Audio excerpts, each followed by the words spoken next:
Lunedì 12 gennaio, buongiorno Sicilia da Michele Cucuzza.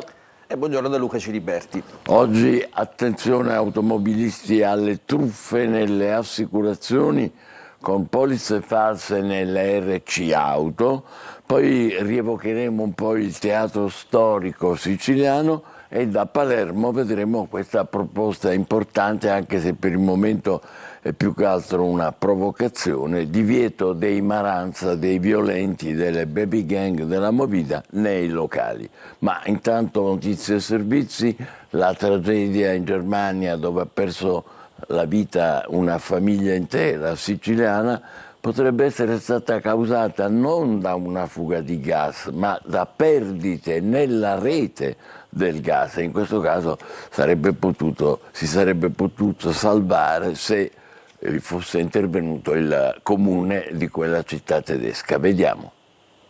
Se le dichiarazioni dei vicini di casa della famiglia di Francesco Liparotto, deceduto assieme alla moglie Nancy e al figlioletto Brian per il crollo della loro abitazione, dovessero essere appurate, quanto accaduto giovedì ad Halmstad in Germania non è più un semplice incidente causato da una fuga di gas, ed è su questo che gli investigatori tedeschi stanno lavorando, sull'accertamento di eventuali responsabilità. Secondo quanto confermato dai vicini della famiglia Liparotto poche ore dopo i fatti a diversi organi di stampa tedeschi, i due coniugi Francesco e Nancy si erano lamentati per un improvviso e inaspettato aumento del consumo di gas e dei costi. In particolare una vicina ha confermato al quotidiano Bild che il 23 dicembre Nancy era andata a casa sua e le aveva raccontato che era sorpresa della sua bolletta del gas così alta, doveva pagare 300 euro al mese, molto di più rispetto a prima. La coppia avrebbe anche contattato l'azienda comunale per notificare di avere sentito odore di gas e sarebbe stato preso anche un appuntamento il giorno prima della tragedia con un tecnico che però non si sarebbe presentato. In questo caso però l'azienda comunale smentisce di aver ricevuto una segnalazione. Alle 5 di giovedì mattina poi l'esplosione dove hanno perso la vita Francesco Liparotto, 33 anni, la moglie Nancy Garraco di 30 e Brian di 6 anni. I familiari di Francesco che vivono a Castellammare del Golfo hanno acconsentito affinché i loro cari vengano sepolti in Germania. Nella Siracusano 2 colpi in banca, a Palazzolo Acreide e a Buccheri. Ancora da verificare la quantità del bottino, mentre i carabinieri indagano, i cittadini chiedono più controlli. 2 furti in contemporanea, uno a Buccheri, l'altro a Palazzolo Acreide. 2 i colpi portati a segno nei 2 comuni del Siracusano.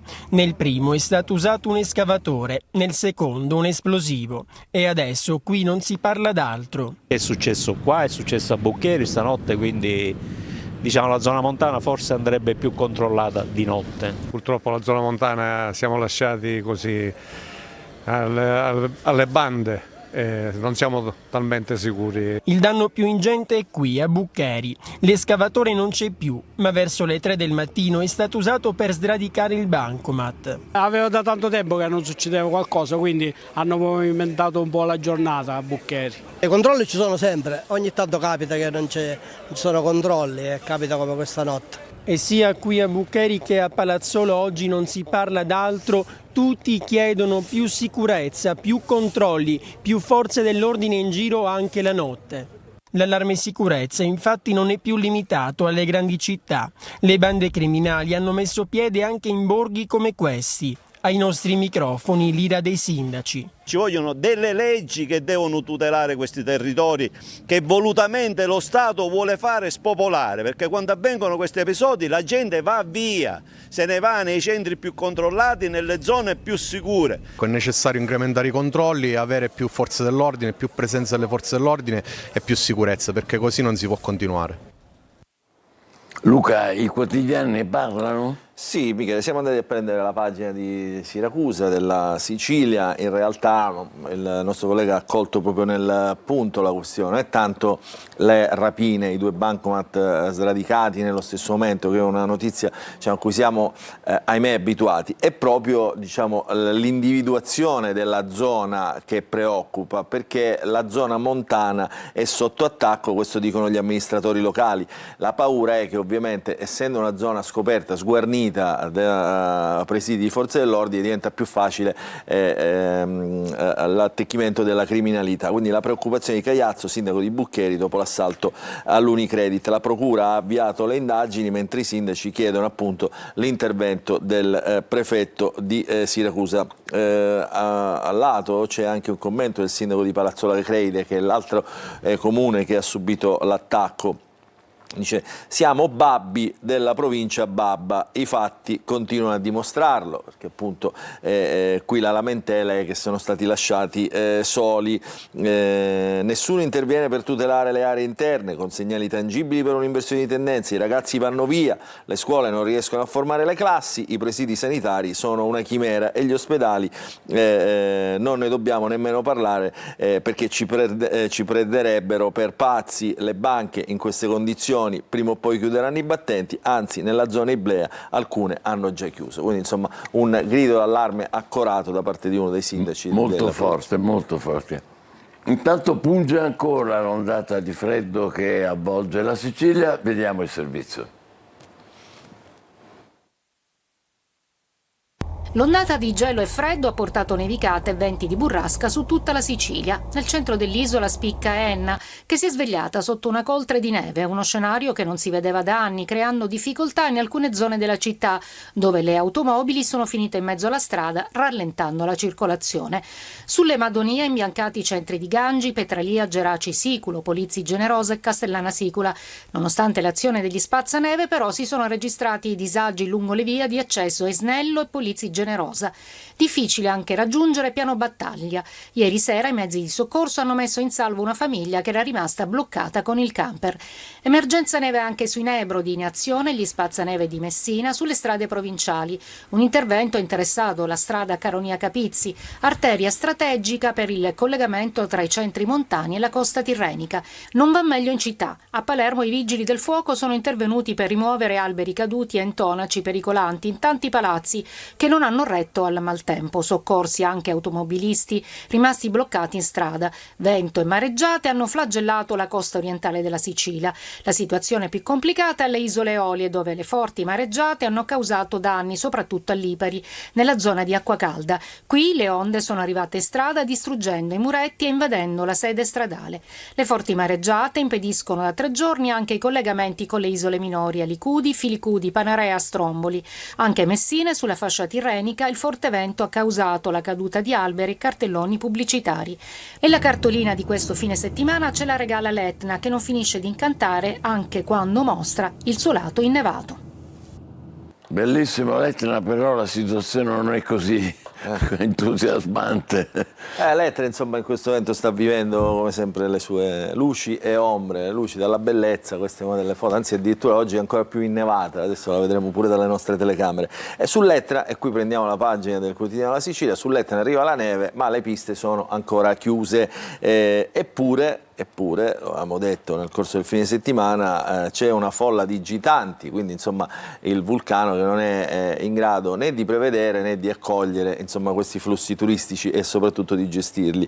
Per quanto riguarda le piste, il gestore degli impianti dice la neve non basta per battere diciamo, e quindi per aprire gli impianti, per batterla, quindi per rendere diciamo, fruibili le piste, però a Piano Provenzano, qui stiamo parlando di Etna Nord, quindi la zona diciamo di lingua glossa, e boom di turisti, traffico in tilt appunto perché le strade diciamo, non accompagnano perfettamente, diciamo, non sono organizzate per accogliere i turisti. E poi c'è nella stessa pagina un po' di notizie che riguardano non solo l'Etna ma anche la neve sulle Madonie e sui Nebrodi. Eccolo qua, turisti in arrivo, spazzaneve in azione, quindi qui stiamo parlando dei centri di Gangi, Petralia Soprana, Petralia Sottana, Geraci Siculo, Polizzi Generosa, insomma tutti luoghi che in queste ultime ore hanno visto la neve. E poi c'è ovviamente, questo sempre sono gli appelli che fanno i responsabili della sicurezza,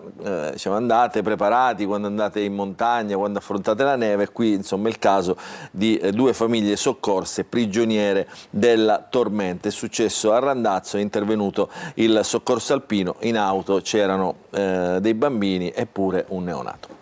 Grazie Luca, passiamo al calcio, altra occasione mancata per il Palermo, a Mantova finisce 1-1 dopo il gol di Ceccaroni, rosanero riacciuffati al 95esimo, pari e rimpianti per i siciliani.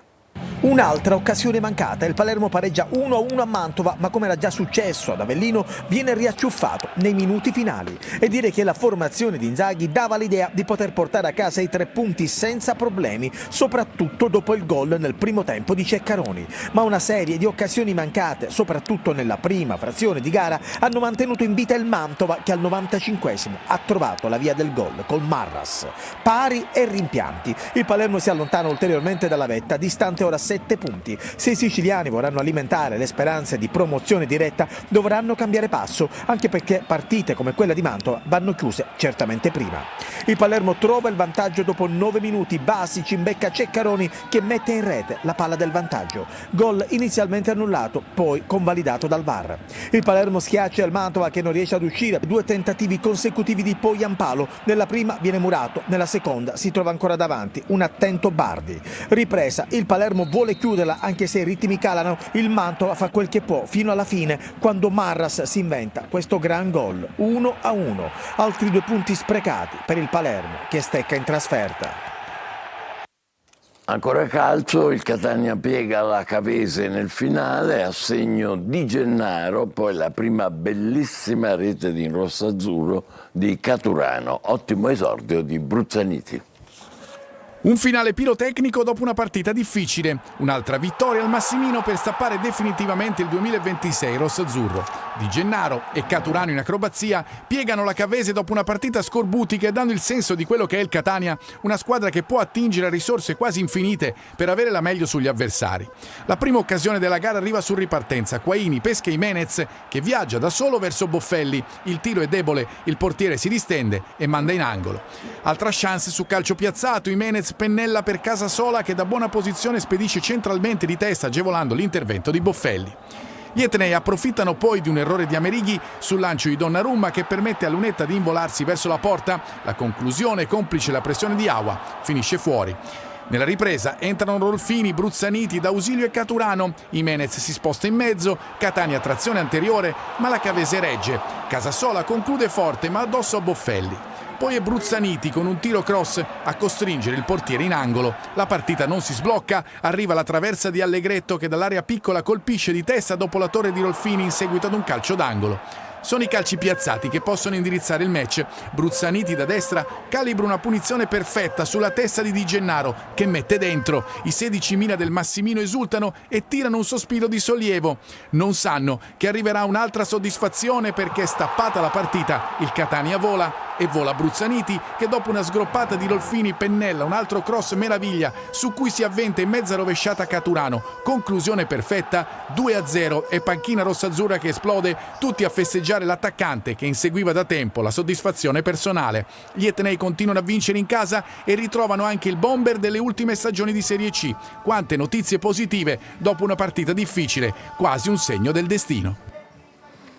A te Luca.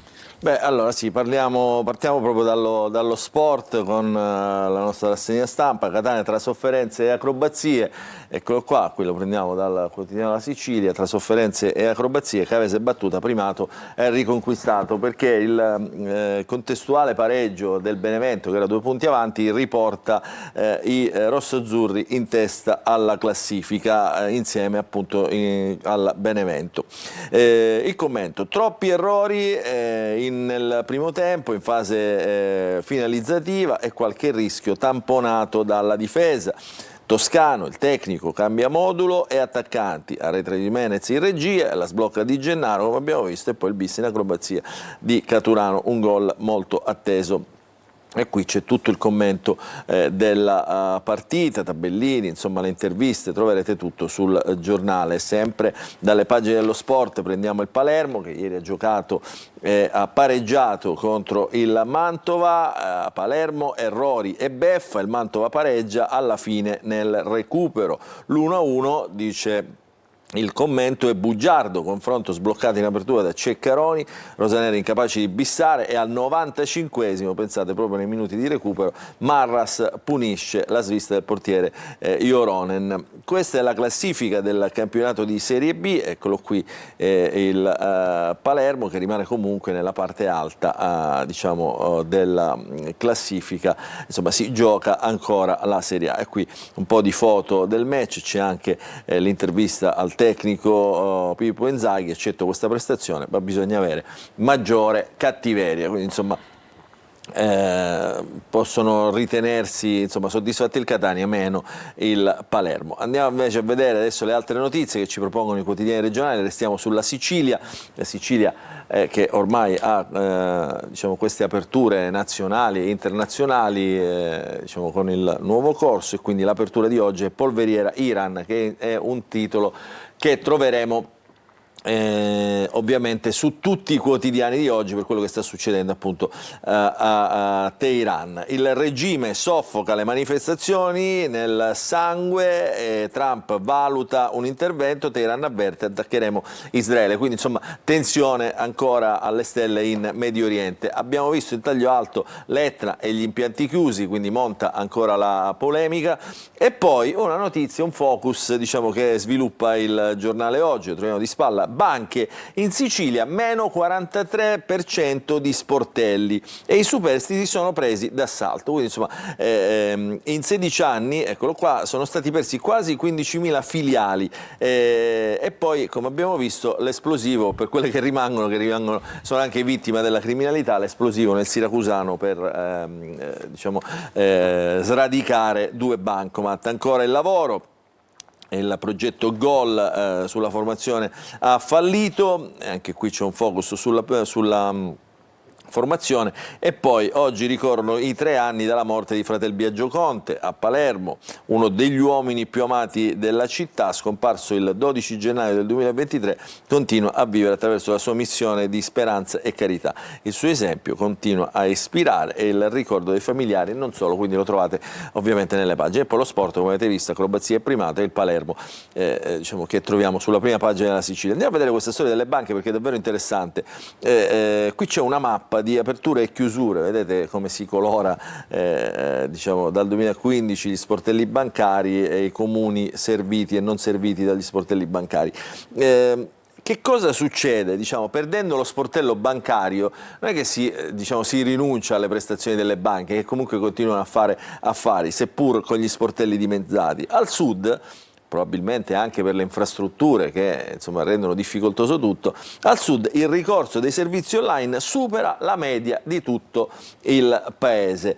Quali sono le cause? Diciamo, dalle grandi fusioni al Covid, 15 anni di grandi tagli, quindi le banche che sono le prime diciamo, a guardare i profitti, a guardare insomma, le entrate e le uscite, diciamo, hanno tagliato senza pensarci su, quindi le agenzie superstiti, vedete, però sono prese d'assalto, e qui l'assalto prese d'assalto non è solo dalla clientela ma anche dai malviventi. Purtroppo dai malviventi. Andiamo a vedere altre notizie, sempre sul giornale La Sicilia, vediamo la prima pagina di Catania, della Sicilia di Catania, e vedere cosa c'è in mezzo. Qui parliamo del centro delle ciminiere. Il Cutuliscio si va verso una ricostruzione da 17 milioni e mezzo di euro, quindi insomma cifre importanti, no, per ricostruire questo spazio di convegni all'interno delle ciminiere, che è il centro fieristico che si trova al centro della città di Catania, insomma sul lungomare, nella zona di Viale Africa. Poi soldi e avvocati per gli attivisti, cortei pro-Palestina, cena per finanziare che è stato multato o colpito da misure cautelari. E poi per a Calatabiano, per la strada provinciale 127, ultime rifiniture, quindi dovrebbe esserci l'apertura imminente. Una notizia un po' di colore: ieri Lorenzo Fragola, che è un noto cantante diciamo, catanese, ha cantato con trascorsi anche diciamo, di palcoscenici nazionali, ha cantato per i bambini della pediatria dell'ospedale San Marco, che è l'ospedale che copre Catania Sud, quindi la zona di Librino. Questo è Catania. Andiamo a vedere invece Palermo. eccolo qua, l'eredità di Fratel Biagio Conte, siamo sempre sulla Sicilia. Lo Zen poi è un altro degli osservati speciali, dei quartieri osservato speciale, messo a soqquadro armi e droga tra i padiglioni, quindi rafforzati i controlli proprio negli ultimi giorni da parte delle forze dell'ordine, quindi pugno duro dopo le follie di Capodanno, esami su pistole e proiettili. Quello delle armi è un grande tema, no, nel quartiere, come circolano e chi le usa. Abbiamo approfondito. Nel racconto di Fratel Biagio Conte, insomma, ci sono anche le foto, no? Guardate, del piccolo Biagio Conte, della famiglia, insomma, l'uomo prima del missionario. Insomma, c'è tutto un racconto sulla Sicilia di Palermo, appunto per la ricorrenza dei 3 anni. Andiamo a vedere invece, cambiamo quotidiano, il Giornale di Sicilia. Il Giornale di Sicilia apre con l'Iran. L'Iran apre un altro fronte di guerra, gli ayatollah messi alle strette dalla rivolta, avvertono: se attaccati colpiremo Israele, ma c'è tanto, diciamo, poca Sicilia nella prima pagina. Viene ripresa anche la notizia che abbiamo dato, diciamo, tra i racconti di oggi dei servizi, quello del lutto a Castellammare per la famiglia distrutta in Germania per un allarme di gas, ma poi c'è molto sport, perché insomma, si dà molto spazio al Palermo, insomma, che si gioca la Serie A. Palermo Ceccaroni illude, poi arriva la beffa nel finale, e poi qui tutta la Serie A, i posticipi, insomma tutto quello che è successo ieri nella ricca giornata di sport. Ci spostiamo invece sulla Gazzetta del Sud, che nella pagina di Messina, quindi la Gazzetta del Sud, nelle pagine dello Stretto, sceglie di aprire con diciamo, le notizie internazionali. L'Iran avverte Trump, quindi tutta questa notizia e gli approfondimenti li vedremo tra un po' con la rassegna stampa nazionale. Ci concentriamo invece sulle notizie regionali. Al centropagina, Lipari e Capodorlando, danni e progetti fermi, e qui stiamo parlando del maltempo e delle polemiche, diciamo, sulle infrastrutture che non reggono dopo il maltempo. Le mareggiate, la violenza delle mareggiate ha lasciato profonde ferite nella frazione di Acquacalda dell'isola Eoliana, dove si attendono opere risolutive da 24 anni, quindi insomma non da un giorno. Lidi travolti dalle onde nella zona di Patti, abbondanti nevicati invece sui Nebrodi. Andiamo a vedere di spalla, c'è una legge, insomma c'è stato un terremoto, diciamo, avvertito in questi giorni, qualche giorno fa, la legge antisismica per la Sicilia sud-orientale, quindi c'è un approfondimento sui temi che riguardano la legge antisismica, e chiederlo con forza alla CGIL. La prevenzione deve essere un'assoluta priorità. Ricordiamo che Messina storicamente è stata colpita da un terremoto che l'ha rasa praticamente al suolo. C'è ancora una notizia che troviamo sempre sulla prima pagina del quotidiano, la Gazzetta del Sud. Messina, un operaio cade dal ponteggio alla stazione, fortunatamente l'uomo si è ripreso ed è stato dimesso. Una buona notizia, tutto sommato. Meno male. Dentro vediamo appunto dal giornale proprio questa storia della prevenzione antisismica, che è, diciamo, una legge che riguarda veramente tutta la Sicilia orientale. Queste sono le zone a più alto rischio sismico, quindi la CGIL fa questo approfondimento. Vedete, questa è la zona del Val di Noto, che dopo quello di Messina è stato uno dei terremoti che ha più colpito la Sicilia orientale. A te, Michele. Grazie. Noi diamo subito un'occhiata in diretta al traffico in questo lunedì mattina. Partiamo dal Tondo Gioveni, vediamo, eccoci qua. Vabbè, direi che siamo al solito, c'è qualche rallentamento quando c'è il semaforo, ma il traffico scorre anche se è intenso. Poi passeremo a Via Giuffrida, come al solito molte macchine, auto in arrivo, in entrata, diciamo, verso il centro, e poche, molto meno in uscita verso fuori. Poi abbiamo la circonvallazione di nuovo, eccola qua, il traffico è bello sostenuto, e poi come vedete lì nella parte alta dell'inquadratura ci si ferma quando ci sono i giustissimi semafori pedonali. Cartoline in diretta, e non si vede più l'Etna, mannaggia Luca. Questo sarebbe l'Etna, in realtà sono le nubi. Riusciamo ad immaginarla. Immaginiamola. E di qua invece si vede benissimo, ed è, come dicevi tu poco fa, proprio colma di neve fino a quote bassissime.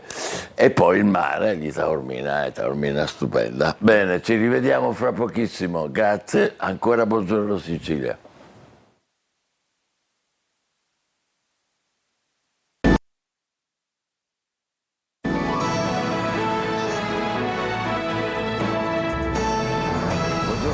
Cecilia, bentornati. E Luca, i quotidiani nazionali riescono a dare la notizia del giorno, una liberazione dalla Venezuela di Trentini? Qualcuno riesce, altri insomma ovviamente per le chiusure diciamo, avvenute un po' prima durante la serata non riescono, però vediamo oggi tutto il racconto ovviamente è concentrato sulla rivolta in Iran, morti in questo momento, il bollettino aggiornato dice oltre 1000 morti, quasi 11.000 arresti, quindi insomma una rivolta che in questo momento sta sconvolgendo davvero il mondo. Questo è la prima pagina del Corriere della Sera, principale quotidiano italiano, vedete la foto e il titolo, orrore in Iran, centinaia di morti, Trump e Ayatollah, scambio di minacce, quindi insomma si apre davvero un nuovo fronte di guerra, il regime, le piazze, diciamo.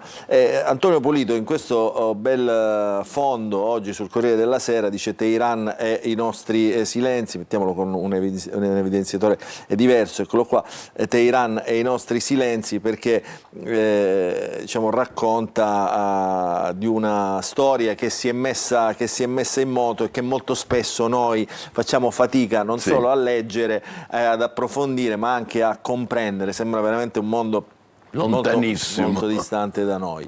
Restiamo sempre sul Corriere, fondi raddoppiati, l'Europa sta con la Groenlandia, perché la Groenlandia, diciamo, la conquista della Groenlandia secondo Donald Trump, che è uno dei suoi obiettivi, rimane centrale per l'Europa, quindi l'Europa sta con la Groenlandia e con la Danimarca, perché la Groenlandia appartiene alla Danimarca, che è uno Stato dell'Europa. Colloquio con la leader dell'Unione Europea, patto con Modi dopo il Mercosur. Questo è un altro grande tema che sta diciamo, toccando anche da vicino la nostra agricoltura.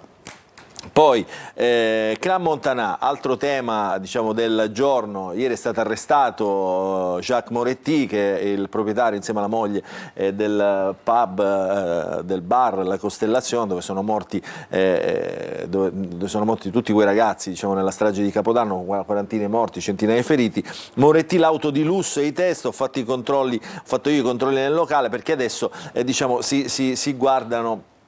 Si cerca il perché diciamo, dei mancati controlli, cioè come è potuto accadere questa tragedia, al di là diciamo, delle sviste interne dei frequentatori del locale. Quindi questo è il Corriere della Sera nella prima pagina. Andiamo a vedere La Repubblica, Iran, esecuzione di massa, è un titolo molto forte quello della Repubblica di oggi, la denuncia delle ONG, oltre 500 morti accertati, corpi ammassati per le strade degli ospedali, Trump contro il regime e valuta l'intervento militare, Teheran, se gli Stati Uniti attaccano noi risponderemo, ricordiamo ai nostri telespettatori e ricordiamo a noi stessi che l'Iran ha l'atomica, quindi è in possesso dell'atomica. Il regime iraniano reprime le proteste con uccisioni e arresti di massa, secondo le ONG abbiamo visto almeno 500 morti, i testimoni raccontano di corpi ammassati l'uno sull'altro negli ospedali e nelle strade, e quindi poi l'intervento di Donald Trump e tutto quello che abbiamo visto. Segnali di risveglio dell'Europa è il commento, altro commento importante di una prima firma,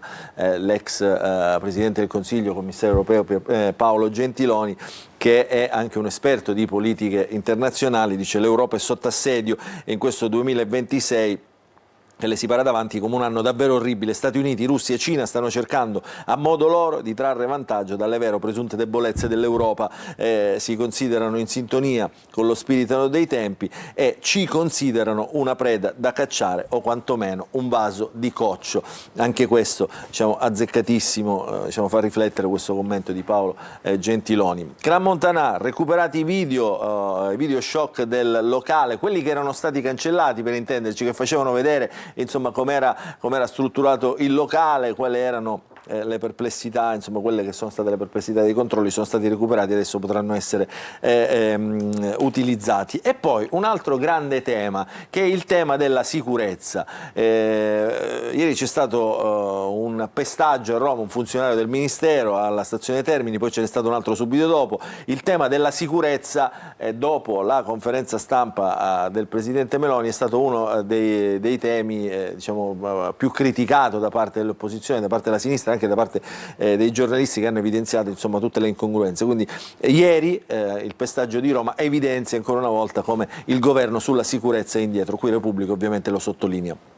La Stampa, l'Iran minaccia gli Stati Uniti e Israele.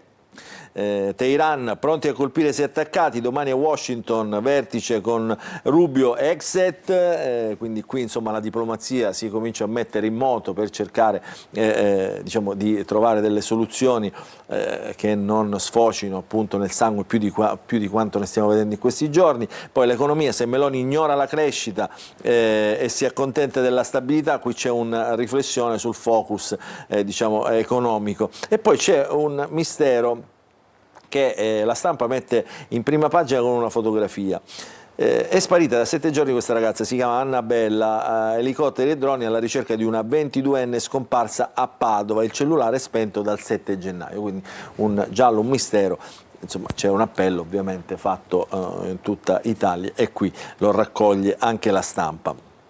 Andiamo a vedere anche altri quotidiani generalisti che ovviamente centrano e puntano l'attenzione sui temi dell'Iran. Iran, massacro nelle strade, raid e Pasdaran negli ospedali per dare caccia ai feriti, il regime spara sui manifestanti, addirittura qui si parla di oltre 2000 morti e migliaia di arresti, quindi le cifre in questo momento sono ballerine, ovviamente è difficilissimo accertarle. Vedi, eccolo qua, dal Messaggero prendiamo appunto la notizia della sicurezza, perché il Messaggero Quotidiano di Roma ovviamente mette in prima pagina anche questa storia che è accaduta alla stazione Termini. Grave, un funzionario del Mimit, del Ministero dell'Economia, puntato e pestato dal branco, preso a pugni per 40 secondi, adesso è ricoverato in terapia intensiva. L'aggressione è stata ripresa dalla telecamera vicino alla stazione Termini, fermati 4 stranieri, ma erano almeno 6, quindi ancora il tema della sicurezza. La sorella dice: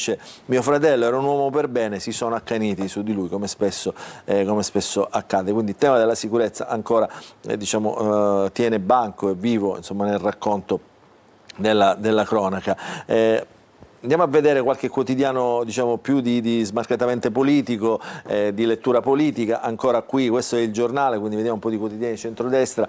La strage degli innocenti, Teheran nel sangue, in Iran gli Ayatollah compiono un eccidio, quindi parole insomma, anche abbastanza forti utilizzate in questo caso dal Giornale. Per l'ONG più di 2000 morti, anche qui diciamo, le cifre sono ballerine. Tra i manifestanti Rubina è il primo volto dei nuovi martiri. Rubina è questa donna di 23 anni appunto uccisa dal regime.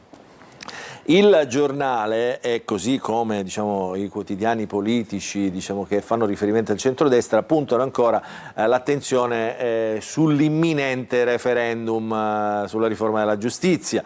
Sono state pubblicate nei giorni scorsi delle chat riservate da parte di alcuni giudici che parlavano tra di loro. Allora interviene il ministro Nordio, dice: bufera sulle chat delle toghe, Nordio assetati di ruoli, alcuni aspirano a un potere parapolitico. Quindi insomma ancora la polemica sulla giustizia, sul ruolo dei magistrati, sulla guerra interna alla magistratura. Il fronte del no teme il dibattito in TV. Questo è il Giornale. Andiamo a vedere Libero, vedete ancora il referendum, un affare, fanno soldi con il no, il comitato antiriforma lancia la petizione per andare al voto, cosa che avverrà comunque, e intanto incassa €1 per ogni firma raccolta. Quindi insomma anche qui diciamo, la polemica.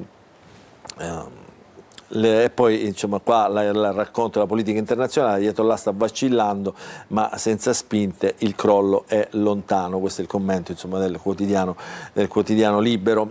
Vediamo anche il tempo che da mesi punta l'attenzione sull'islamizzazione, sul pericolo, secondo il Tempo, degli stranieri in Italia e sull'aumento della violenza. Eccolo qua il titolo: incubo Termini, nella capitale il pericolo corre accanto ai binari della stazione, doppia aggressione, un 53enne accerchiato e colpito alla testa, poi le botte a un rider di 23 anni, fermati 4 magrebini. Incubo Termini. E poi il dossieraggio, questo che riguarda report, l'arresto, il sequestro, anzi prima il furto e poi il sequestro del materiale di questo consulente di Report Bellavia, Ranuccia e Bellavia, verso l'antimafia. Ci si vuole vedere chiaro su questa, sia sul dossieraggio sia sul furto di questo materiale al consulente Bellavia. Vediamo invece il Fatto Quotidiano, il sì. Qui i temi sulla giustizia, ancora in apertura del Fatto Quotidiano, il sì recluta il Colle, respinto Nordio, mani libere ai governi, quindi insomma il sì di Mattarella in questo caso è verso la riforma della giustizia, ma il Quirinale smentisce. È un periodo, Michele, se ci facciamo caso ovviamente, che si cerca di mettere in bocca al Presidente della Repubblica delle cose che lui stesso non dice, ma neanche pensa in realtà, quindi l'abbiamo visto. Quindi insomma non c'è più confine del dibattito politico. Una volta si restava quantomeno circoscritti al confine dei partiti, adesso proprio si travalica anche verso il Quirinale. L'ultimo quotidiano che vi facciamo vedere oggi è il Sole 24 Ore nell'edizione fredda, perché potrebbe interessare davvero molti risparmiatori, le famiglie, perché qui insomma c'è un focus sugli aiuti, bonus, gli assegni per le famiglie, quindi aiuti da 35 miliardi tra assegno unico, bonus e sconti dei contributi previsti dalla legge di bilancio all'adeguamento al sostegno familiare. In crescita l'utilizzo dei congedi parentali, quindi qua insomma qualche cartina geografica per orientarsi meglio su tutte queste misure del governo, soprattutto per capire chi ci rientra e chi no. Grazie Luca, anche noi parleremo di soldi fra poco, però soldi truffati in certi casi con false assicurazioni per le automobili. State con noi, buongiorno Sicilia, a dopo.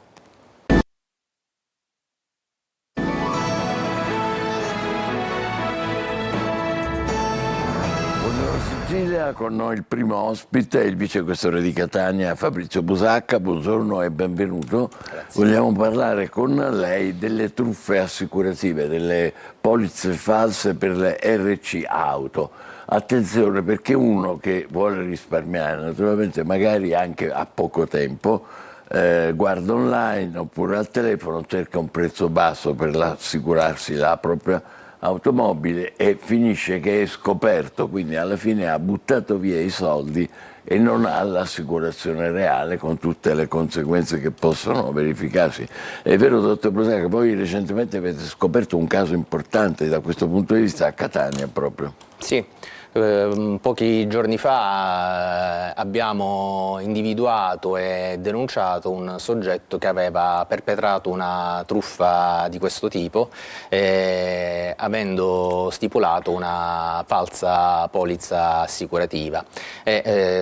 Facendo le indagini abbiamo scoperto che non era l'unico caso, ma era un sistema ben consolidato e collaudato che operava in tutta Italia con proventi per cifre che abbiamo stimato fino ai 20.000 euro a settimana. Caso nazionale, tra l'altro, sì, questa sì. Rete. Ecco, qual è il meccanismo truffaldino? Allora, la modalità con cui operano questi truffatori sono pressoché identiche. Una volta individuata la vittima, la contattano telefonicamente o tramite canali social, prospettandole, proponendole la stipula di un contratto assicurativo per la responsabilità civile ad un prezzo particolarmente vantaggioso, di molto inferiore a quello di mercato, e vincolando la validità dell'offerta a un periodo di tempo molto limitato, in modo da mettere fretta al soggetto interessato alla stipula a effettuare il pagamento che viene effettuato secondo le modalità indicate da questi soggetti, che naturalmente si spacciano per intermediari appartenenti a note compagnie assicurative e richiedono il pagamento attraverso l'effettuazione di un versamento su un conto corrente o su una carta prepagata. Quindi è un bonifico? Sì, esattamente. Successivamente, nella stragrande maggioranza dei casi, una volta che il truffatore riceve il pagamento, sparisce, non rispondendo più al telefono e ai messaggi. Oppure è capitato che invii una polizza assicurativa contraffatta, anche questo, che non ha alcuna validità giuridica, e lo stipulante ritiene in buona fede di avere un'assicurazione valida da tutti gli effetti. Certo. E nella stragrande maggioranza dei casi lo scopre allorché viene fermato ad un posto di controllo dalle forze di polizia, o nel caso in cui si dovesse verificare un sinistro stradale, perché nel primo caso sarà costretto a pagare una sanzione prevista dal codice della strada per la mancata copertura assicurativa del veicolo. Risulta non assicurato. Certo, risulta non assicurato. In caso di sinistro dovrà rispondere personalmente degli eventuali danni causati a terzi. È un pericolo molto grave, ma si fanno vivi loro direttamente, quindi attraverso magari i cellulari ti mandano un SMS, un messaggio, un invito con la mail, per dire. Sì, sono loro che invitano a cliccare su dei link che riproducono le pagine di compagnie assicurative realmente esistenti, ma che di fatto sono delle pagine fake riprodotte anche grazie all'ausilio dell'intelligenza artificiale. Infatti cadere in questo tipo di truffe è facile. Perché la proposta è conveniente in apparenza. Certo, assolutamente sì, perché appunto la vittima viene allettata dalle condizioni economiche del contratto di assicurazione, perché sono prezzi di molto inferiori rispetto a quelli della media del mercato. E come si può verificare che uno dice caspita, mi interessa perché mi sembra effettivamente basta, ma poi come faccio a sapere che invece in realtà non esiste nulla, è tutta una montatura per fregarmi i soldi? Allora, nel caso in cui si voglia stipulare un'assicurazione per via telematica, bisogna utilizzare alcune accortezze. Intanto bisogna stare attenti quando veniamo contattati attraverso canali non rituali, ovvero utenze di telefonia mobile o canali social. Dobbiamo stare attenti quando il prezzo della polizza assicurativa è di molto inferiore a quello di mercato, e quando ci viene richiesto il pagamento attraverso un bonifico su un conto corrente o su una carta prepagata intestata ad una persona fisica e non ad una persona giuridica. Ah, ecco, indicano una persona. Sì, esatto. Quindi, che sarebbe un intermediario, che ruolo avrebbe? Sì, sarebbe l'intermediario. Infatti in caso di dubbio è sempre opportuno contattare l'agenzia assicurativa per la quale l'intermediario riferisce di lavorare, contattandola attraverso il numero fisso che possiamo trovare nella pagina web ufficiale della compagnia. E nel caso di ulteriori dubbi comunque è possibile rivolgersi alle forze dell'ordine, che offriranno tutto il supporto necessario. Quindi io posso in teoria almeno chiamare la compagnia e dire ma è vero che fate questa offerta, che ne so, insomma, come la chiamano loro, oppure direttamente alle forze di polizia? Sì. Dicendo ho il dubbio, perché il dubbio nasce dal fatto che cosa? Che è eccessivamente conveniente? Sì, che eccessivamente... Oppure che dicono bisogna farlo subito? Com'è? Sì, il dubbio nasce dal fatto che l'offerta è eccessivamente conveniente, che veniamo contattati da un'utenza di telefonia mobile o tramite un canale social e che poi ci chiedono quel pagamento col versamento su sto conto corrente intestato ad una persona fisica e non a una persona giuridica, perché il versamento dovrebbe essere intestato a una persona giuridica, che è la compagnia di assicurazione. Giusto. Quindi è importante, e qualche volta anche pongono termini di tempo, dicono cioè scade fino a affrettarsi. Sì, per far sì che il soggetto effettui il bonifico nel più breve tempo possibile e non abbia tempo di informarsi, vincolano l'offerta ad un arco di tempo estremamente limitato, addirittura anche un paio di ore. Ecco, la vostra iniziativa ha scoperto una rete addirittura nazionale, ci diceva, ma diffusa anche nella nostra regione, per avere un'idea, insomma, ecco, senza creare allarmismi, però... Sì, loro operavano in tutta Italia, era un'associazione ben strutturata, con un call center che offriva polizze assicurative convenienti e molti cascavano nella rete. Ma leggo qua che in particolare forse il promotore, uno dei promotori, è un uomo di 64 anni di Caserta. Sì, esatto. Gente che si inventa questa cosa, malavitosi che magari si inventano. Sì, sono molto preparati e ben istruiti e, ripeto, cadere nella loro rete è molto semplice. Bene, se io casco nella rete, come ha appena detto lei, il dottor Busacca, e poi vengo fermato, che mi succede? Allora, se dovesse venire fermato dalle forze di polizia senza assicurazione, purtroppo viene sanzionato, perché il codice della strada prevede una sanzione. Perché quindi risulto non assicurato? Esatto. Anche se sono in buona fede? Esatto, sì, assolutamente sì. E anche se in caso di sinistro... Caspita, non oso pensare se succede qualcosa con un incidente, allora? Esatto. Per questo bisogna essere molto cauti quando si stipula un'assicurazione per via telematica. Quindi il suggerimento primo è quello di rivolgersi direttamente e chiedere conferma alle compagnie. Cioè è vero che state facendo un'offerta? È così, ho capito bene? Sì, sicuramente sì. E poi tramite il portale dell'automobilista comunque è possibile verificare la copertura assicurativa del veicolo. Il suggerimento che diamo, nel caso in cui si dovesse rimanere vittima di una truffa tentata o consumata, comunque è di rivolgersi sempre alle forze di polizia e di denunciare i fatti, in modo da consentire a noi di avviare le indagini e di denunciare i colpevoli, come è successo nel caso che ci riguarda. E ci complimentiamo anche per questo. Grazie. Che cioè deliberato da una delle possibilità di cadere in truffa con i soldi, che non ce ne sono tanti in questo periodo. Grazie mille. Grazie. Adesso ringraziamo quindi il vicequestore Fabrizio Busacca, complimenti per la vostra iniziativa. Grazie. Adesso diamo un'occhiata al tempo. Lunedì parliamo sempre di neve e disastri che ci sono stati, vediamo un po' qual è la situazione. Subito dopo Teatro Siciliano, tutt'altro argomento. State con noi, buongiorno Sicilia. Ben ritrovati da Sofia Inglese di Trebi Meteo. Ci attende un lunedì con sole prevalente sul nostro territorio.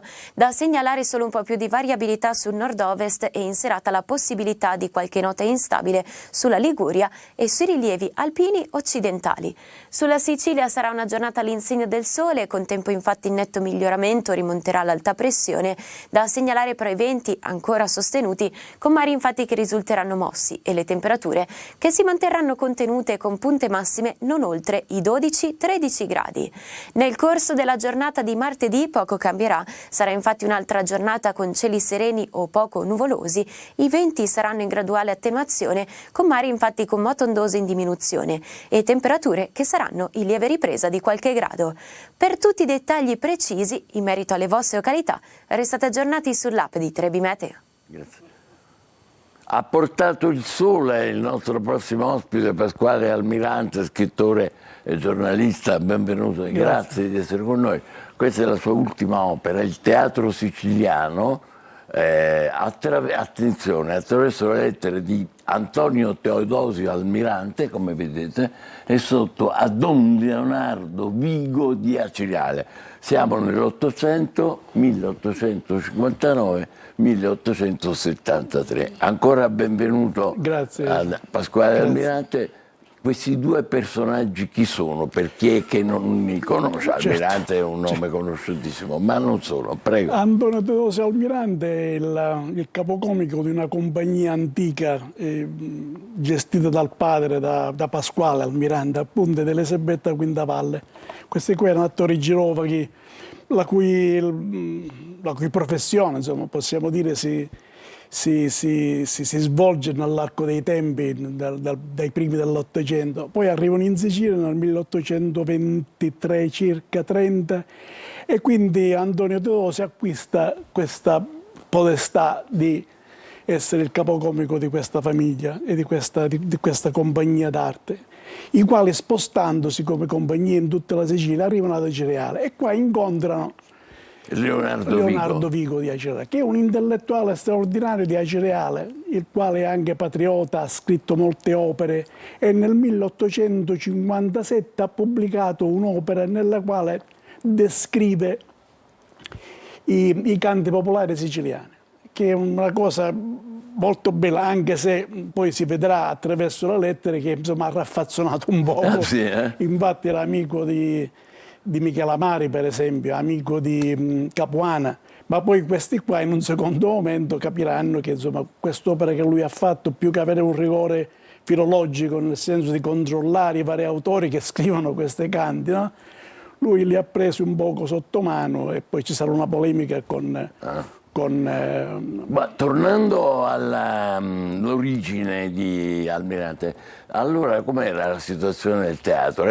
Questi erano i comici che facevano il questi giro? erano comici che facevano il giro di vari teatri siciliani. E non erano quelli che andavano per la maggiore, perché c'era l'opera sicuramente. Sì, l'opera certo, c'era l'opera lirica che aveva una grande importanza anche perché c'erano i teatri stabili. E poi quelli dall'estero anche. Quelli dall'estero sono pochi quelli che vengono in Sicilia. Abbiamo però dall'estero una grande presenza di testi teatrali, perché in Italia non ci sono grandi commediografi, tranne 2 o 3, insomma, non abbiamo la grande tradizione che c'è in Francia, per esempio, o in Germania, per cui i testi vengono soprattutto dalla Francia, perché la gente incomincia ad acculturarsi.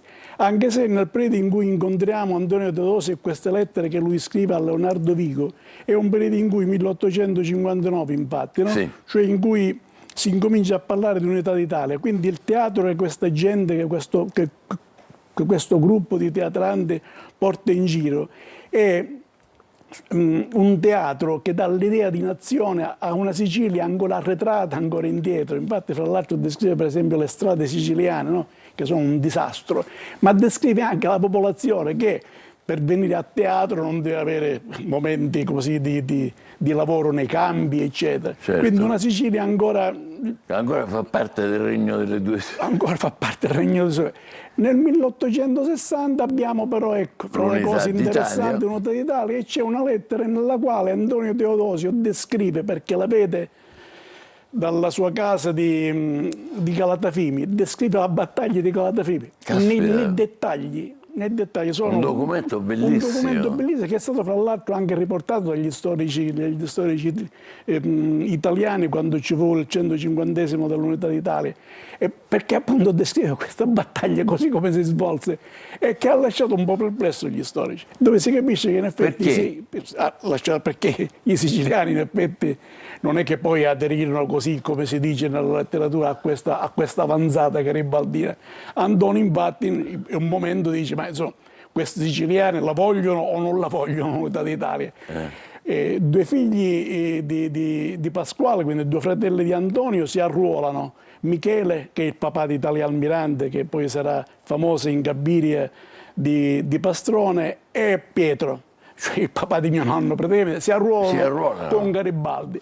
Però subito dopo capiscono il tradimento che l'Unità d'Italia porta ai siciliani. In effetti quello che loro speravano poi alla fine non si realizza. E ne parla con Leonardo Vigo. Infatti queste lettere sono importanti anche per questo, perché dice Antonio si sfoga con questo qua, che si presenta anche come deputato per essere eletto all'assemblea, per essere eletto come deputato appunto, e dove dice: attenzione, c'è qualcosa che non funziona intorno all'Unità d'Italia, ci sono molte delusioni che stiamo registrando. Tema tuttora apertissimo. Ancora si è apertissimo ed è bellissimo perché questi sono documenti storici. Sono documenti storici. Però è interessante anche, se posso permettermi, il teatro in sé, cioè ci fa capire com'era il lavoro degli attori, come si svolgeva. Le varie compagnie che ci sono in Sicilia, gli incontri e gli scontri che fra loro fanno. Anche scontri. Certo, anche scontri, perché certe volte capitava, e Antonio questo qua lo descrive, di trovarsi insieme 2 o 3 compagnie nello stesso comune. Allora c'è il problema di occupare il teatro che era l'unico teatro che era nel paese. Allora chi ha la possibilità di entrarci? E qui ci sono delle dispute fra di loro e certamente a questo punto interviene il sindaco, eccetera, tutte le maestranze per capire chi deve avere la precedenza a occupare quel teatro. Però è lì anche che capiamo come il teatro siciliano di tradizione antichissima lì si consolidano con una serie di famiglie d'arte, Sei è vero? famiglie d'arte, e anche, ancora una volta per questo queste lettere sono importanti, perché Antonio descrive queste famiglie, i Garzes per esempio, i Previtale, i La Rosa, i Malvica che alla fine si sposa con Menichelli. Da cui nasce poi Pina Menichelli, la famosa attrice del cinema muto, che farà concorrenza, lo dico con un tono di polemica, a Italia Almirante, anche lei attrice del cinema muto famosa, insomma, due bellissime donne che fra l'altro, insomma, si contendono la scena del cinema. Inoltre dà anche un ritratto ovviamente della Sicilia, no? Certo, ma la Sicilia, ripeto ancora, una Sicilia agricola, agraria, insomma, che non si è ancora evoluta, andata verso i grandi temi dell'Italia insulare, insomma, questo qui è rimasta ancora arretrata per certi punti di vista. Infatti tante commedie spesse volte devono aggiustarle per capire il pubblico con cui hanno a che fare. E poi, lo ripeto, questo movimento che loro fanno. Ma l'altra cosa importante qual è? Così veniamo a sapere anche non solo che teatro si faceva in quel periodo, ma quali sono i luoghi del teatro. E quali sono in particolare? Per esempio, quasi tutti i paesi dove vanno, appunto, hanno un teatro. A Catania ce ne sono alcuni, ce ne sono 5 o 6 che vengono descritti sul libro. E poi, per esempio, come si chiama, a Caltanissetta inaugurano il Teatro Garibaldi. E lui lo dice con quante persone, quanto costa un abbonamento, che è tutto nella monte dell'epoca, quindi mi sono dovuto studiare. Però bellissimo, perché conferma la grande tradizione del teatro siciliano. Certo, la grande tradizione, anche perché questa tradizione c'è stata e continua a esserci nella Sicilia. Poi emigreranno a fine verso il 1876-77, emigreranno, poi passeranno dalla Calabria, emigreranno al nord, e poi la compagnia si dissolve, perché è naturale che si dissolva. Ancora una domanda su Pasquale Almirante. Lei è, come dire, infaticabile, non smette mai, ha scritto partendo dalla sua Sancono, ha scritto una serie ne vorremmo ricordare alcune di queste sue Sì, no, opere. perché tra l'altro, ecco, quello che precede questo libro è la storia di questa compagnia uno per uno, visti nel loro svolgimento così artistico, fino ad arrivare a Giorgio Almirante, no? Perché questa qua è una compagnia d'arte straordinaria, fra cui per esempio uno fra i più importanti è Luigi, che è il primo interprete dei 6 personaggi di Pirandello, e con Pirandello sono amici intimi, si scambiano epistole, eccetera. Gli altri libri così che ho scritto... Uno mi incuriosisce, Il bandito e Margherita. Il bandito e Margherita è un romanzo, guarda, anche questo è un romanzo storico. Nel 1952 così ci fu un fiorire, subito dopo l'ingresso degli americani in Sicilia, quindi dal 1943 in poi, con Giuliano, tutte le bande. Come no? Cioè una banda si formò anche nel Nisseno, la banda dei Niscemesi per esempio, e si formò anche una banda nei pressi di Mazzarino, di un famigerato bandito. Attorno a questo bandito ho imbastito appunto questa storia, che sinceramente è una bella storia, non lo dico perché l'ho scritto io, ma è una bella storia. Bella storia anche perché parla di quel territorio immenso del feudo, no? Che poi i fratelli italiani andranno a descrivere nei vari film, eccetera, di cui si interesserà anche Consolo, per esempio, no? Cioè, questa realtà viene descritta attraverso appunto gli efferati delitti di questi banditi, e la popolazione dei contadini, come quelli di Sancono, di Mazzarino, di Gela, no? Che pensano al lavoro di campo, e questi qua invece pensano a grassare, a violentare la gente, eccetera. Grazie, è bellissimo perché è la conferma di siciliani studiosi che amano la nostra terra, ce la sanno raccontare, rievocare in maniera, anche con documenti preziosissimi. Pasquale Almirante, Il teatro siciliano, Algra editore. Grazie, facciamo una breve pausa, poi torneremo invece all'attualità più stretta, i Maranza, cioè i violenti, le baby gang nei locali, e andremo a Palermo in collegamento. State con noi, buongiorno Sicilia.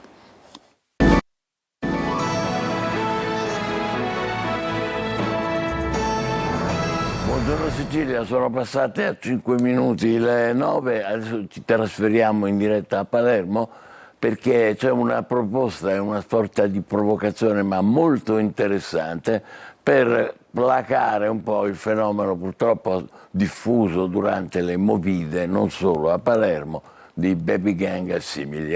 Con noi avete riconosciuto il nostro Marco Gullate. Marco.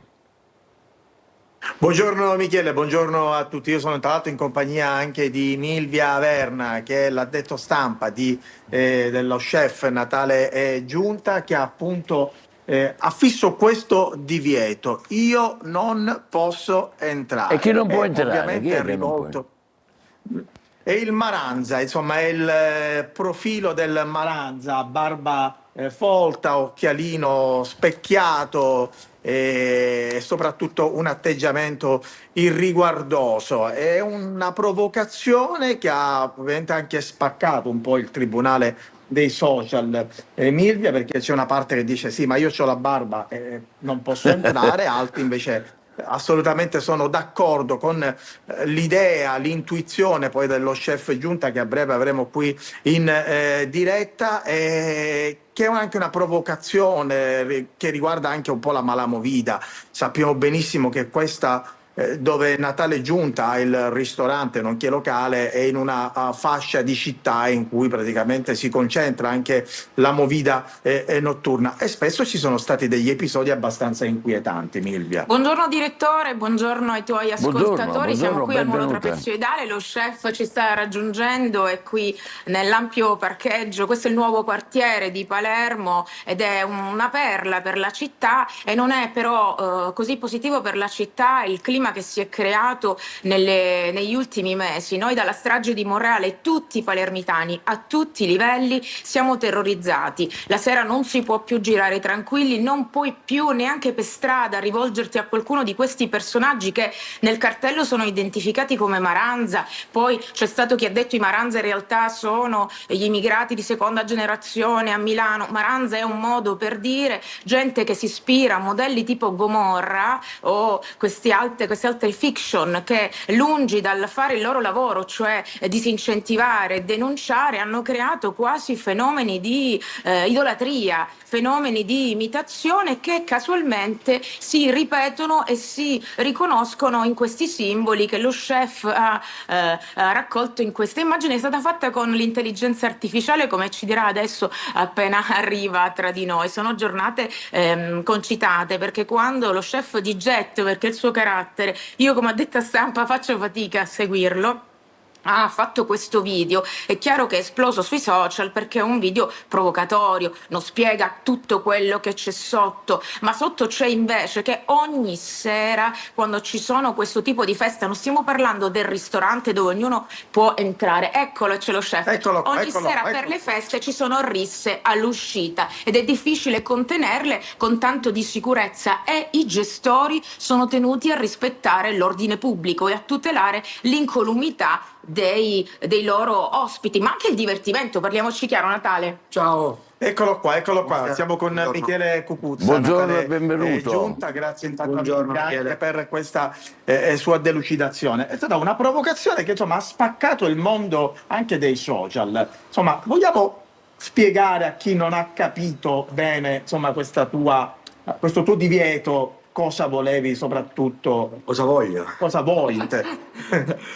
Allora, intanto nasce per un problema di un'esigenza che forse la gente non vede quello che è successo nell'ultimo almeno anno a Palermo, ma è un problema che sta colpendo tutta la nazione. C'è una microdelinquenza, una baby gang, Maranza, gomorristi che girano a gruppi per fare danni all'interno delle attività dove c'è la movida, dove la gente si diverte in modo sano. Oggi andare in un locale, divertirsi in modo sano, che dovrebbe essere la normalità per un ragazzo, è diventato quasi un divieto, perché è un problema. Non sai se esci sano e torni con qualche coltellata se ti va bene. Nell'ultimo anno a Palermo ci sono stati 4 morti, nell'ultimo anno a Palermo il prefetto a dicembre ha disposto 5 zone rosse, quindi un problema sicuramente di ordine pubblico c'è.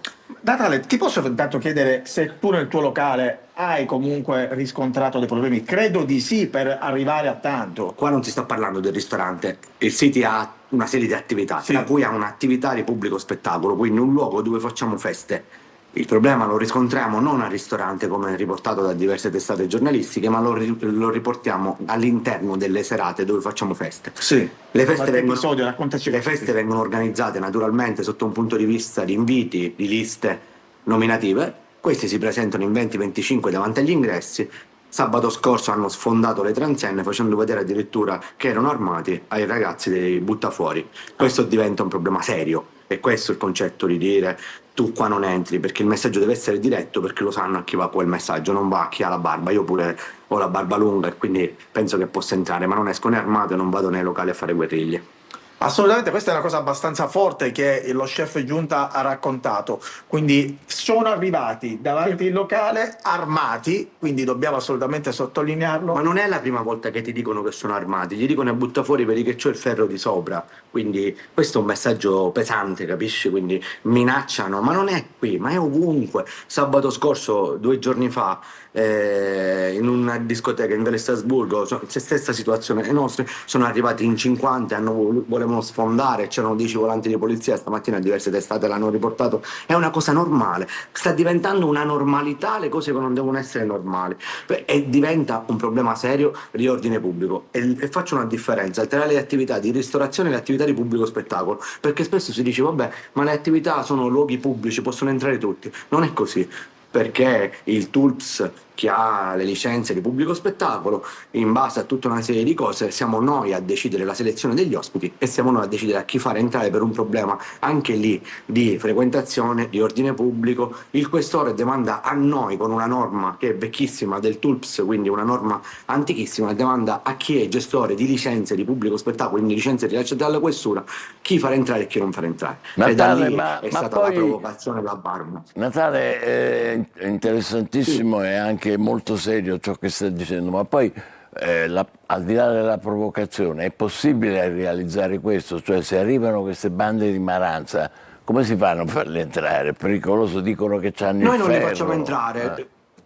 Guardi, noi fino a sabato, il tuo stesso episodio, all'1:10 sono arrivate queste bande, mi hanno chiamato, io non ero qui, hanno tentato di sfondare la transenna e ci sono riusciti, ho fatto accendere tutte le luci, ho fatto spegnere la musica e abbiamo finito la serata. Io non li faccio divertire, non continuano la loro serata, non vanno al loro obiettivo. Quindi all'1 ho fatto spegnere una serata di festa che la gente si stavano divertendo, per colpa di 20 delinquenti abbiamo dovuto interrompere una serata a persone che si stavano divertendo all'interno dell'attività, che avevano pagato per entrare. Ma non è possibile farli divertire, perché se tu li fai entrare una volta, li fai entrare 2 volte, 3 volte, diventa un problema, perché resteranno qui e si porteranno gli altri e stanno distruggendo tutti i locali. Un mio collega che ha la stessa attività, la parte di pubblico spettacolo, aperto da poco, a dicembre, gli hanno sequestrato già il locale per 1 mese, perché a prima serata hanno fatto una rissa all'interno del locale, addirittura aveva fatto il bar con la rete elettrosaldata e solo il passaggio per il bicchiere, perché aggrediscono pure i barman. Ma dove siamo arrivati? Cioè, ma siamo ai colloqui del carcere per andarsi a prendere un drink? Certo. Marco, credo che sia assolutamente saggia la decisione credo che sia assolutamente saggia e pertinente anche con il periodo che stiamo attraversando, insomma, la decisione dello chef giunta, che lo ricordiamo, insomma, a Palermo è anche un'istituzione per chi vuole, insomma, mangiare bene, ma soprattutto in questo momento anche trascorrere delle serate tranquille. Proprio brevemente, 20 secondi, 30 secondi.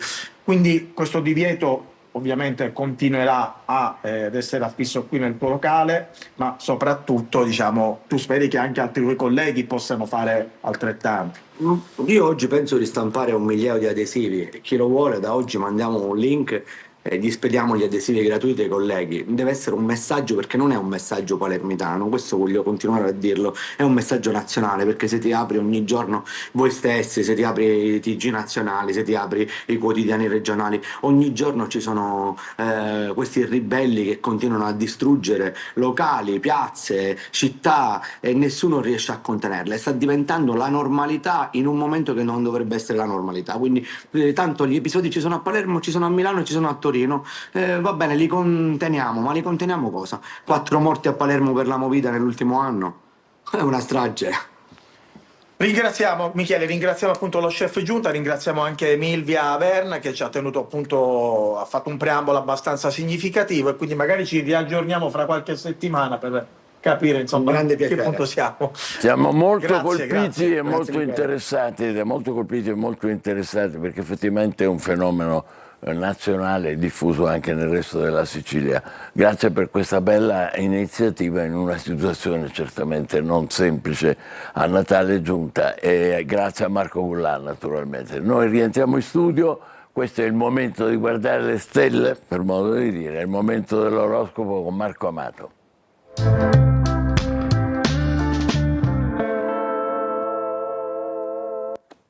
Eccoti Marco, con uno straordinario pullover, come si dice? Un sottogiacca, che bello. È uno Shetland. Beh, certo, che è il minimo. Allora, che ci racconti oggi? Allora, oggi mi ha molto incuriosito l'aspetto della giornata, che Luna-Mercurio, la Luna un po' riflette le esigenze interiori, Mercurio è il comunicatore dello zodiaco. La Luna è in Scorpione, Mercurio è in Capricorno, per cui l'aspetto significa che vuole fare venire fuori delle cose forti, delle cose sotterranee. A questo proposito mi ha molto colpito un personaggio di cui la cronaca per adesso ha parlato un po', che è il signor Ashton Kutcher. Ashton Kutcher è noto in America per essere un attore, un modello, un bel visino, faccia da ragazzo della porta accanto, è abituato a recitare in delle sitcom più che altro, quindi un attore abbastanza soft. Eppure ha voluto tanti soldi e una ricerca incredibile per creare un software di ricerca che va a individuare i molestatori di bambini su internet, per cui ha condotto queste indagini con molta serenità e ha chiesto peraltro udienza portando dati e numeri, insospettabile comportamento di una piccola star hollywoodiana che invece ha una ricerca profondissima in qualcosa di utile per la società e ha contribuito a sgominare tutta una serie di traffici illeciti. E Acquario è proprio il segno della sorpresa, l'essere così sorprendente ed avere personalità talmente poliedriche e diverse tra di loro è tipico di questo segno zodiacale. L'aspetto utilizzato infatti è quello della Luna e di Mercurio. Allora, in parole povere, complimenti ad Ashton Kutcher, cosa succede oggi? Per Ariete dovete tirare fuori alcune considerazioni in ambito lavorativo, confrontatevi con i colleghi, è utile. Toro, per voi invece è una giornata che prevede una presa di posizione rispetto al partner, ma non siate troppo ferrei. Gemelli, le vostre continue sperimentazioni cominciano un pochettino a stancarvi. Ora avete bisogno di un feedback, di un ritorno, quindi chiedete agli altri di aiutarvi a vedervi. Cancro, per voi la luna oggi potentissima e molto misteriosa, crea fascino, attira, per cui oggi il Cancro è un piacere dello zodiaco Leone. Per voi invece la voglia di rivalsa è molto forte, anche perché il Sole per adesso è congiunto a Marte, per cui state utilizzando una grande spartanità nei vostri modi di fare, che a volte potrebbe spiazzare gli altri, siate più delicati.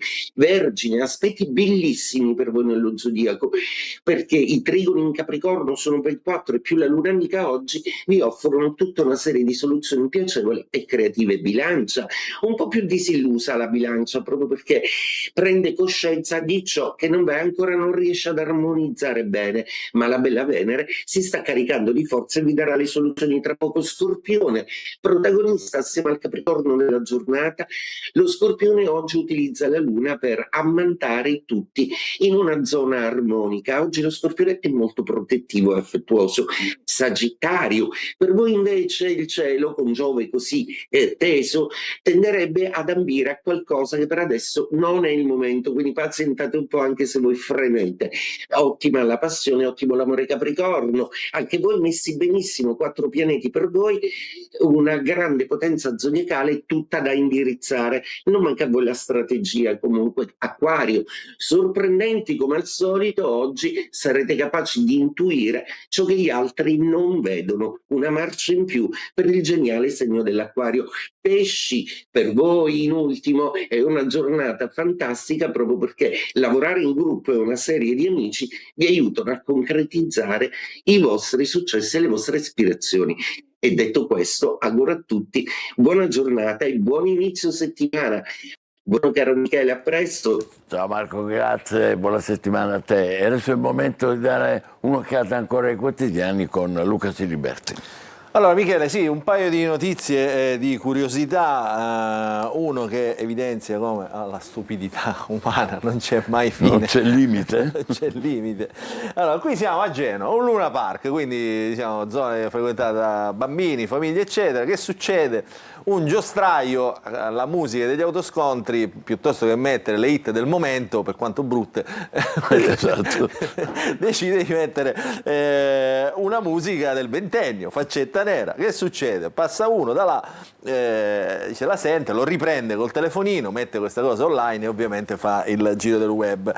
Dice guardi che lei sta facendo apologia del fascismo, ha cercato di spiegare al giostraio, che alla fine insomma non si è capito se si è deciso poi a cambiare canzone. Questa notizia è curiosa, arriva da Genova, diciamo, ha fatto il giro del web. Poi oggi un compleanno importante perché insomma lui è l'ultimo sopravvissuto, penso uno degli ultimi sopravvissuti della super band di Pino Daniele, Tullio De Piscopo, che oggi compie 80 anni, il ritmo della vita, grande batterista.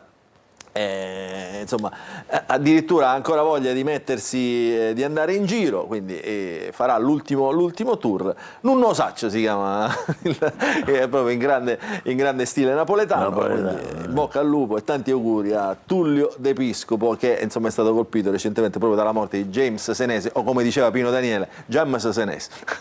Giusto, grazie a Luca Siliberti, grazie a tutti voi per averci seguito. Naturalmente a Buongiorno Sicilia tornerà domani con altri colleghi. L'appuntamento per l'informazione è per le 13:30 con TG Sicilia.